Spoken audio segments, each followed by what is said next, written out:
Digital payment आणि UPI व्यवहारांचा वापर देशात मोठ्या प्रमाणात वाढला असला तरी रोखीचे व्यवहार आजही कायम आहेत. अशातच भारतीय चलनी नोटांबाबत एक महत्त्वाची माहिती समोर आली. रिझर्व्ह बँक ऑफ इंडियाशी संबंधित नोट छपाई कंपनीनं पॉलिमर शीट खरेदीसाठी प्रक्रिया सुरू केल्याचं वृत्त आहे. त्यामुळे भारतात भविष्यात पॉलिमर अर्थात प्लास्टिक नोटा पाहायला मिळणार आहेत का याची चर्चा सुरू झाली आहे.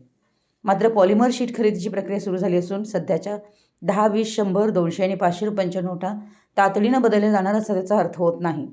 याबाबत अंतिम निर्णय आणि अधिकृत घोषणा होणं अद्याप बाकी. पॉलिमर शीट खरेदीसाठी प्रक्रिया सुरू.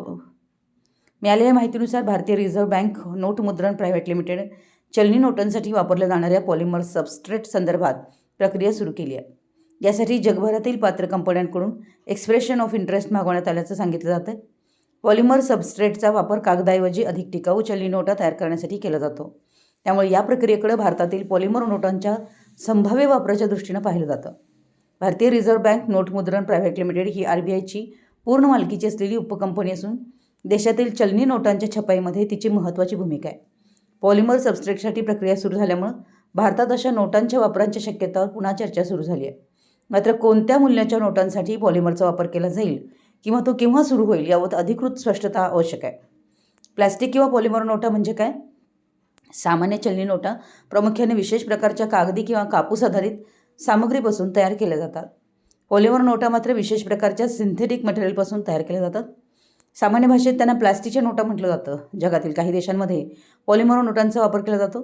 या नोटांमध्ये पारदर्शक विंडोसारखी आधुनिक सुरक्षा वैशिष्ट्ये समाविष्ट करणे शक्य असल्यानं बनावट नोटांविरोधातील उपायांसाठीही हे तंत्रज्ञान उपयुक्त ठरू शकतं. पॉलिमर नोटांचे काय फायदे आहेत? कागदी नोटांच्या तुलनेत पॉलिमर नोटा अधिक काळ टिकू शकतात. वारंवार वापरामुळे नोटा खराब होणं किंवा खराब होण्याचं प्रमाण तुलनेनं कमी राहू शकतं. पाणी आणि ओलाव्याचा परिणाम नाही अशा नोटांवर कमी होतो. दीर्घकाळ वापरता येत असल्यानं वारंवार नवीन नोटा छापण्याची गरज कमी होऊ शकते.